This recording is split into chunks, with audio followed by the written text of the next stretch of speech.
Senator Roberto Sembrano, sir, how are you? Magandang gabi po.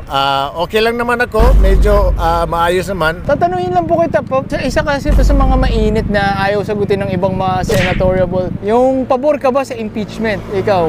Hindi yun pabor, it's an obligation of the Senate to perform and to proceed with the impeachment proceedings. The sad fact kasi, maraming kandidato dyan na they want to grab the sentiments of the Dutertes and the sentiments of the Marcoses para meron silang boto. Ako, I don't care if they don't vote for me. Yun ang yun ang constitution, yun ang batas. The law should be the law. At dapat i-impose na. Lalo na ngayon, ayaw nila kasi recess, pero ang nangyari, meron silang special session doon sa legality of the arrest of former President Rodrigo Duterte. Oo nga po, di ba, na nakagawa na sila ng session para doon. Tapos itong impeachment, which is sabi sa 1987 Constitution, forthwith, di ba, agad-agad. Kaya nga, dapat na on that day na i-deliver sa Congress, pag-transfer doon sa Senate, pagtanggap, na sana kaagad.